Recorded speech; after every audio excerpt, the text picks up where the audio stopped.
terms of lending support to the sitting governor, no matter who it is. Republican or Democrat. Will? Well, thank you all for having us here. Is this on? Yeah, it is. Thank you all for that. It's great to see a number of friends in the audience. It's hard to believe that Bears Oaks just keeps going on, and a lot of you I met 4 years ago.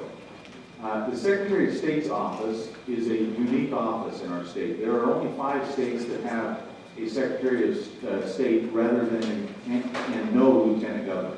A Secretary of State that if something happens to the governor, the Secretary of State becomes the governor. And out of our past 8 governors, several have become governor, Secretary of State, more than less. The question regarding how do you support, I think the Secretary of State has to support the governor. And I think the time has passed where we have career politicians who go into a Secretary of State looking to become the next governor. We need a Secretary of State that says, I'm going to work, number one, to protect voter integrity, to make sure that the most basic right we have in this republic is to make sure our vote is counted, and that those who are not citizens are not voting, and those that are not eligible to vote should not be voting. At the same time, we have a problem in the state, and you'll hear the 3 of us agree on this a whole lot, which is a permanently early voter list where there's a lot of voter fraud that is committed still in this state, where people at one address get multiple ballots and fill them all out, and it's tough to check. The second thing is the Secretary of State needs to streamline government for the next governor. Needs to be sure that business processes are followed. Right now we have filings in the Corporation Commission and at the Secretary of State's office for different types of businesses, for limited partnerships and limited liability corporations. That needs to be streamlined and put together under one office.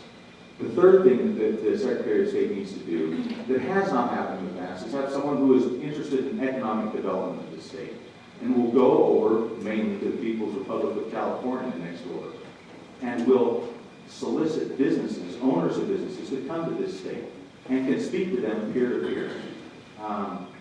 I'll say Abraham Lincoln used to say if a person doesn't care about the credit, there's a limit to what they can do. And that's the type of candidate I would like to be for Secretary of State. Thank you. My apologies for not doing a couple things. We have the timer guy here. You get 2 minutes, is that right? I gave 2 minutes on that. 2 minutes on that response. And because we're trying to speed this up, we'll let your closing remarks decide why you want to be Secretary of State, okay? So when we get to that point. I'll help catch us back up right now, because I was going to say thank you all for being here, especially on Saturday morning.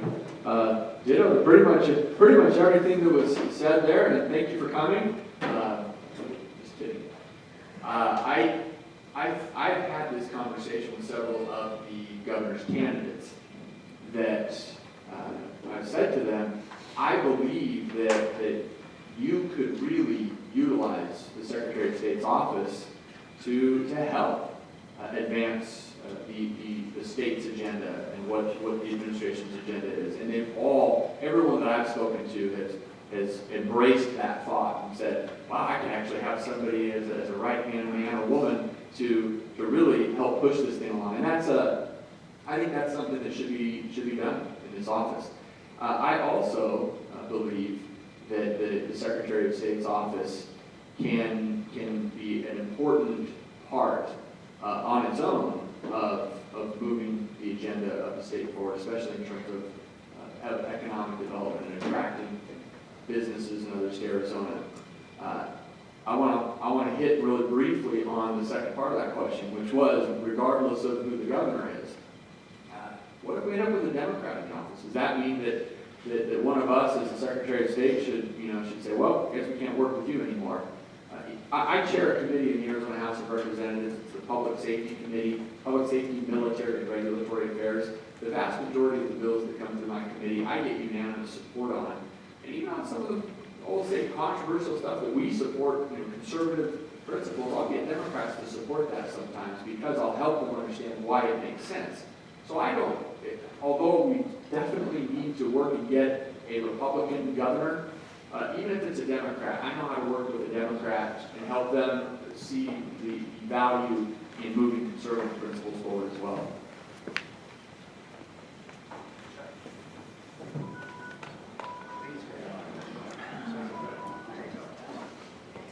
Thank you. I believe it's working. It's nice to be with you this morning. Thank you very much. You know, Jan Brewer was Secretary of State under a Democrat governor. And there were several things that they worked very well together on. It was, I'm surprised this hasn't happened more though, going forward, where we see a governor and a Secretary of State working in tandem and working as a team. It's almost like it's two separate administrations, and it's been that way for a while, and that's a shame, because how much more powerful would it be to have those two top offices working together? We have to remember the number one focus of the Secretary of State's office, it has many, many administrative functions, but the biggest one and the most important one is overseeing the state's elections system. And we've heard up here about fraud and about things that are going on out there in the voting and in elections world that shouldn't be happening. I'm the chair of the Elections Committee in the Senate, and we spent the last couple of years looking at those laws and looking at where are we compared to other states, what do we need to fix? We have some gaping holes in our laws. That's the kind of stuff that, in addition to working with the governor on economic development issues, working with the governor on being a cheerleader for our state, believe it or not, that's huge. When we talk to other states about why the other businesses, why did you choose one state over another? You wouldn't believe how many times the answer isn't education or tax policy. It was because the governor and their lieutenant governor got engaged. And with them, it's shocking how much that personal touch matters. But elections, we need to focus on how important it is to maintain the integrity of our election system. That's something that my committee has been doing. We can go into that later, some of the bills that are traveling through the system that we're working on. But there's some real opportunities there to really make sure our system is very sound. Have two questions in here that have some similar topic.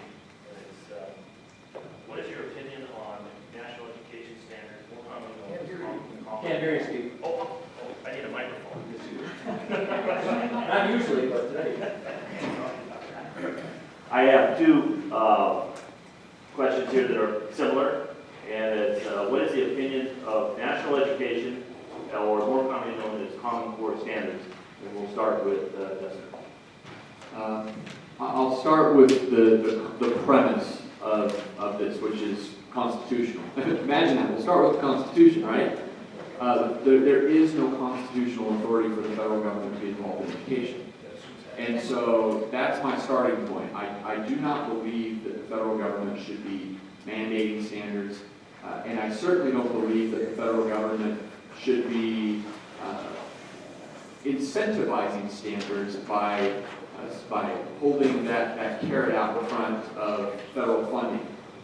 There's not much difference in my mind between mandating something and making it really hard for a state to turn away something. So I have a bill in the years in the legislature right now, 2516. It's over in the Senate. We actually got it through the House. One of the provisions of that bill says that the Arizona Department of Education is prohibited going forward from applying for any federal grants that carry with them strings attached so that the states have to adopt any sort of standards or curriculum in order to receive those funds. And I think that that's an important thing because I think that it returns the process back where it needs to be at the local level where we understand what our children's educational needs are much better than some bureaucrat in Washington, D.C. I have some real legitimate and genuine concerns with what was being called Common Core, in the sense that it feels like it was something, or it is something that the federal government is kind of forcing on to the states. And just like cities and towns don't like when the state forces something onto them, this is what the federal government is doing to different states. But I think it's really important just to point out the difference between curriculum and standards. I don't necessarily have a problem with standards. National standards are fine if we are allowed to meet or exceed them. Where I'm really concerned with is the curriculum and making sure that the curriculum is set on local levels, that curriculum isn't something that, as was mentioned, that's coming out of DC or coming out of a state that's not ours. I will tell you, we have several Common Core bills down at the Capitol. I think there's 8 of them just in the Senate alone. And we voted on one just last week. And I voted no on the bill, which, because quite honestly, it was not a good bill. It would have completely blown the system up without putting anything in its place. There are some good bills coming over. I shouldn't say that it's Justin's bill, but it is Justin's bill. And there's several of us in the Senate have said, and we've taken some heat for this, we're not just going to vote yes on something just because it'll feel good at that time if there's a better alternative out there. Just want to caution, because I did get asked from some of you about that vote. Keep in mind there's 8 or 9 bills traveling through the system, and not all of them are written as well as others. So we have an opportunity here to pick the best one and put it in place. I oppose Common Core. I think the decisions are best made at a local level, not at a national level. And I'll go back to Justin's comment about the Constitution. The Constitution delineates what should be done at the federal government level, and nowhere do I see education being a part of that. So I oppose Common Core. It's that simple.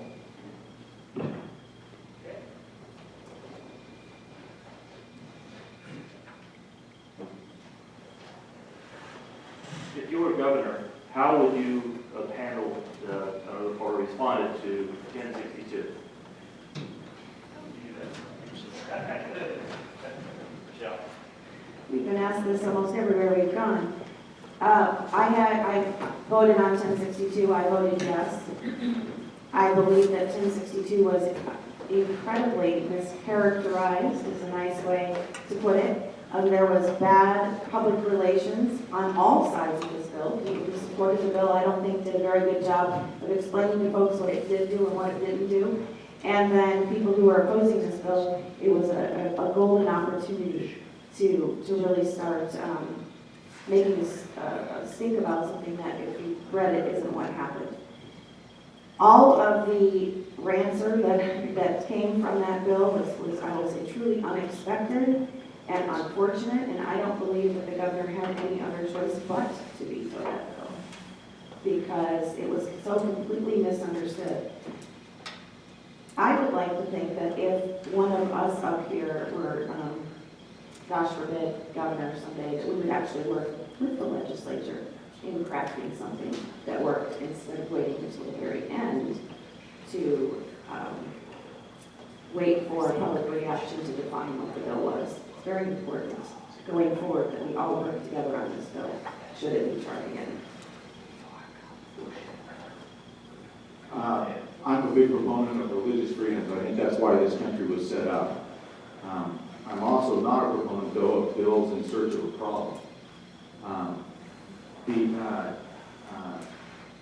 There's the model we're going to do with $100 bill. One of our models is E pluribus unum.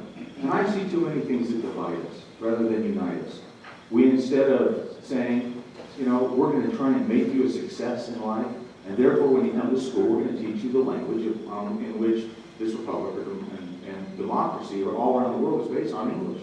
We want you to be a success, and for that reason, that's why we want to teach you English. We have people that divide themselves up into clubs. I'm a African-American club. I'm a Latino club. I'm a Brazilian-American club. I'm a Japanese-American club. I would like to see less of that. I'd like to see American clubs. I think that's what built this country. That's what makes us unique. You know, Ronald Reagan used to say we're only one generation away from losing our freedom. And I see us in a lot of areas being precariously close to being that one generation, which is why I believe people need to be public servants. And they need to be in the way of Thomas Jefferson public servants, which is go out, serve in the public, and then go back home and live under the laws that you created. We have too many people that make a career out of it. And I don't think that's the right thing to do. I think we need more and more business people, more and more people from the real world out serving in public office, and then returning back to that real world, or staying actually a little bit in that lose touch with what people really struggle with and what people really want, both in our state and our country. Thank you. Some of you may know Senator Mike Lee from Utah. He was a United States Supreme Court law clerk for Justice Alito at one point. His father was Rex Lee, was the Solicitor General for the United States. I think he still is the one who's argued more cases before the United States Supreme Court than any other. I was in Washington, D.C. last week at CPAC. He was there speaking as well. And we were back in the green room together shortly after I spoke. And he asked me, he says, so what was the language of that bill? And so I kind of walked it through. I said, well, here's what it said. And he kind of had a puzzled look on his face and said, so why was it portrayed as this? And I said, we're still scratching our heads trying to figure out how that happened because, a year before, actually, the bill from a year before was more broad. The language was probably worse. The new language was seemingly tighter and, it didn't blow up the year before. You actually had 11 law professors send a letter to Governor Brewer that said, hey, look, the bill isn't what it's being portrayed. And so, but Michelle was right about the fact that once I voted for the bill on Thursday, by Wednesday of the next week when action was required on the bill, the governor really had no choice but to veto that bill because, and I responded to this recently and explained that by Wednesday, I believe if she'd signed the bill, it would have had the opposite effect of what the intent was, which was to protect religious liberty, which I think Will mentioned is critically important to protect religious liberty. But I think there was a backlash coming, and so it was the right thing to do to veto the bill. It was unfortunate that the debate turned the way it did because it really wasn't. Those law professors, by the way, they said it was an egregious misrepresentation of the bill. This, by the way, those 11 law professors from both sides of the aisle, both sides of the issues. So it was unfortunate that it went that way, but we're going to move forward now and be aware that those things can happen and focus on things that really matter. Back to starting with Will.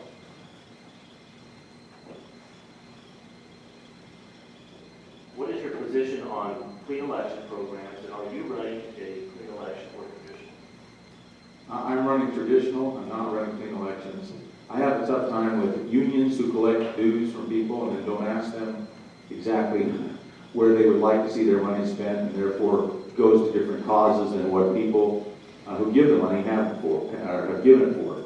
Clean elections I view as the same way. I think it's a program that should be done away with in our state because you all pay money into clean elections, and then and then candidates come and take it. For instance, in the gubernatorial race, there are several people who are running using clean elections, and I believe it's $700,000.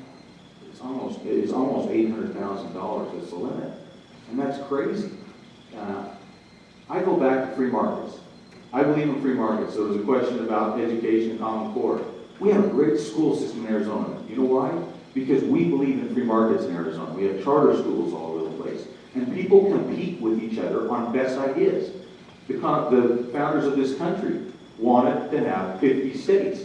We weren't a USSR or anything else like that. We are a country that's based on states competing with each other and have best ideas. And unfortunately, we have too many people in the federal government that try and usurp that power. We have people in state government that try and usurp that power. Again, the best decisions are made locally. And so I believe that we should not have the clean election system anymore and let people compete based on what they have to add to the office and then using the free market system. Thank you. Clean election system is not perfect, there's no question about that. Polling shows that most Arizonans support the system to try and keep as much of the large money donors out of it as possible. I won't necessarily express an opinion on it. It's not a perfect system. I agree that there are problems with it. It has gotten better, and I'll tell you that because originally you may remember that there were matching funds, so somebody could come in and it was unlimited. Somebody received a bunch of money from people who supported them. All of a sudden, they would get matched. You remember there used to be the checkbox on your tax forms. So you could actually divert money from the general fund to clean elections and it went to candidates that you weren't necessarily supporting. I think those were problems that no longer exist in the system. So The only difference I would say with Will, when he points to you, you're only paying for clean elections if you get fined or if you have a civil penalty of some sort, because it's no longer out of the general fund. It's from those sorts of systems. I am running clean. I'm actually glad the question came up, because we would certainly enjoy your support for those $5 contributions. They're all over your chairs or tables and whatnot. You can, at the back of the room at the end, you can drop those off. And your $5 will be very helpful to our campaign. Thank you. Well, first of all, I'd like to say I don't like the term clean elections. I mean, you should really call it what it is, which is the public financing system. Because if you use the word clean elections, and that implies someone like me is running dirty, and I don't run dirty. But I have been in office now 12 years, and all 6 of my campaigns I've run using private dollars and raising money. Raising money is hard. Going out and asking people and saying what you are and what you are about and getting them to buy in with dollars is very hard. I've always been a pretty good fundraiser, but I always like the fact that when I'm out doing my campaign and out spreading my message, the money paying for that is coming from people who believe in me and people who supported me enough to write a check. So I do not run clean. I do not run the publicly financed system. I never have, and don't intend to start now. But since it was mentioned, I can accept $5 as well. It just doesn't go to the public system.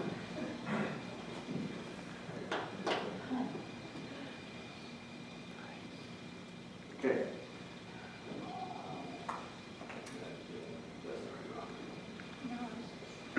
You wake up in the morning and you were told you'd become governor. In what way have you prepared yourself for this role? Thank you.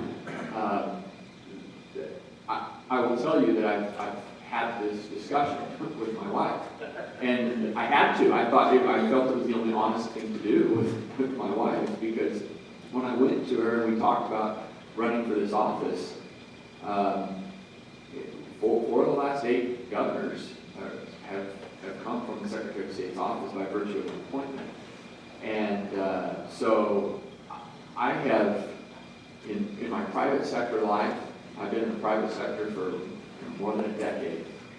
I'm a private practice attorney. I've argued cases up and down the courts. I've counseled with organizations, Fortune 500 companies, mom and pop shops. I understand the needs of the business community in the private sector, and I'm a part of it. I also am in my second term in the Arizona legislature. I know how the Capitol works. I know how to build coalitions.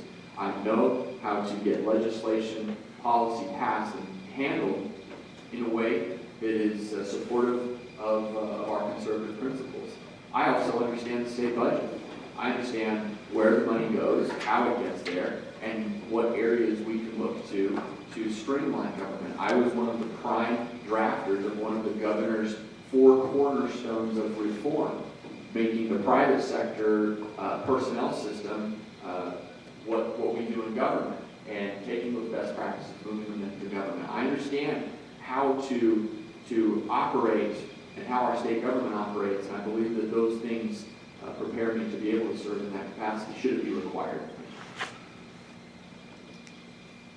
I honestly don't think that any one of us could sit here and say exactly how you would feel if you were to wake up one day and suddenly become governor, or know exactly what you would do on that first day.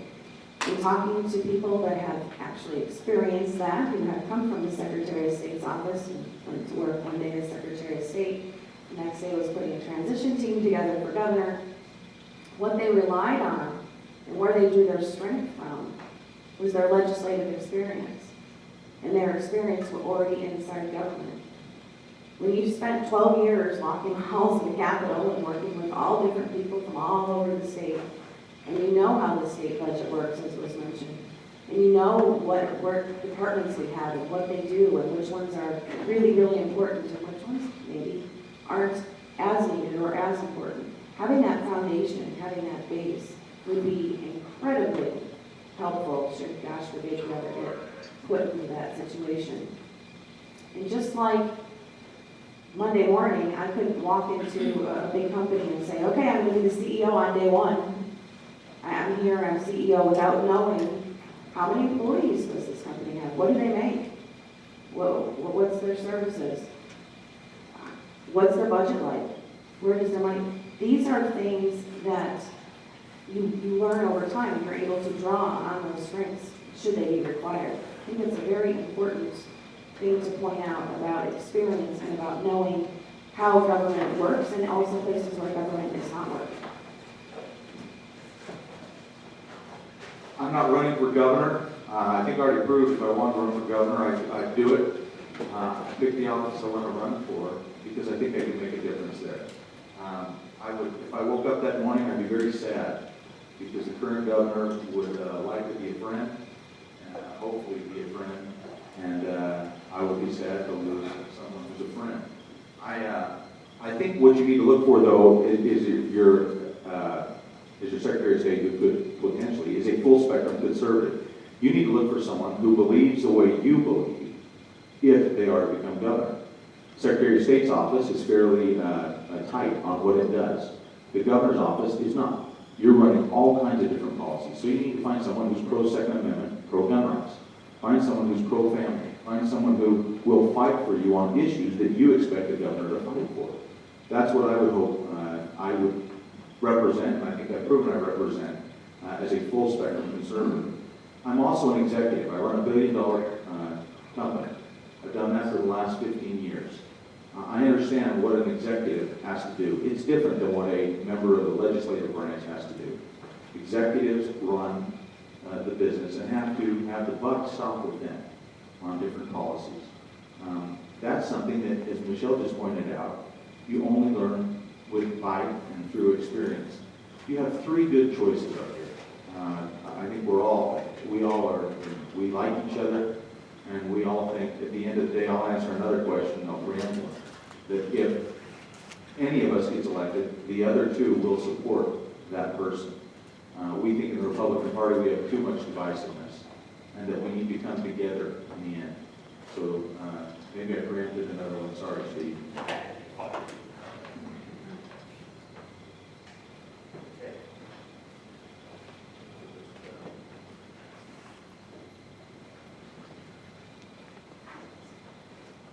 So you guys are real patriots. Boy, this is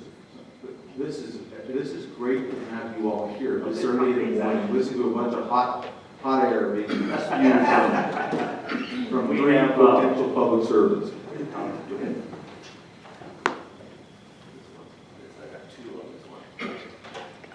What idea do you have to assist counties in voter system management as well as legislation to help provide online candidate filings? This is actually something that's near and dear to my heart, so it won't be hot air. They're all on there. I have run a series of election bills over the last, not just couple of years, actually. I've been running bills for the Secretary of State's office and doing their omnibus packages for many years, going back to 2005, I believe. Biggest thing that we have, and I have worked with all 15 county recorders, by the way, and all 15 county election officials. 30 people from around the state, very different views, different parties, obviously different areas. Every county has a little bit of their own unique way that they do their voting. And it's important to point out that the Secretary of State's office oversees the elections, but it's the actual counties that administer the elections. And so it's very, very important to be working with them. We have very large problems with, and I know you have it in your county as well, with lists not being clean, as was mentioned earlier, with the ability for people to literally go door to door and collect people's ballots, show up at your county recorder's office or at an election day polling place with hundreds, if not thousands of ballots. This does really happen. We do have photographs of it. It's not allowed in any state. And that is what I have spent the last 3 years working on, is asking counties and asking your elected officials, what do you need in your county to be able to run your elections more efficiently? What do you need to make sure that your election results are valid and timely? And through that has come this very comprehensive package of legislation that we've been running. But I'd like to point out it started with the counties instead of the state. So it's kind of a nice thing to work on. I think there are three things. Number one, we need accountability. The second thing, we need better timing. And the third thing we need is transparency. With accountability, we need to have, understand who the candidates are. We have people that go out and spend dark money and tell you in 30 seconds about a candidate and really tell you half-truths. C.S. Lewis, I'm a big fan of C.S. Lewis. And one of the things he said was, half-truths are ever the darkest of lies. And we don't have accountability or transparency in that. We need to fix that. The second thing is we need to have accountability on ballots. We have our military service. In the last election, 14% of our military who wanted to vote, not who could, who wanted to vote, could not vote, were not allowed to vote in the last election. That's unforgivable. That should never happen. People who are out serving our country and serving to protect our freedoms should be, in some way, any way, allowed to vote. Timing. We have technology today that did not exist 4, 8, 12 years ago. That should make timing of reporting of elections much, much better. We have our 15 counties, and they all do their elections different ways. But if someone is not getting the election results in an accurate manner, in a timely manner, we need to fix that. That's a problem that needs to be done, and it's low-hanging fruit. The last thing with transparency, I spoke a little bit about dark money. We need to make people who spend the dark money accountable for what they are doing. So we know who is telling you what. So you, as voters, can make accurate decisions based on accurate information. Well, and we've had this discussion before at these forums when you get three Republicans who are going to hopefully think a lot alike up here when you're third on the list. There's not a whole lot you can add to some of the things that were said. I will just say that because I want to expound on something Michelle said and ditto to it, because I sit on the Judiciary Committee. I'm the vice chairman of the Judiciary Committee in the House, and so some of these election bills last year came through our Judiciary Committee, and I will tell you, there's a big fight out there. Going back to kind of the discussion of other bills that were misrepresented, these bills get misrepresented too. It's kind of a tool of the left when they don't like the language of the bill. Try and make it something that's not, make it a boogeyman, and that's what they've done with these election bills. I'll tell you, there are some common sense things that need to be done that should be done. Michelle pointed out a couple of them, and we heard testimony, which is right, about pictures and people showing up places. I mean, the integrity of the system. There are just a couple of very simple things that could be done. My question is to those who oppose those. For example, bundling of ballots. Why should we not have a concern about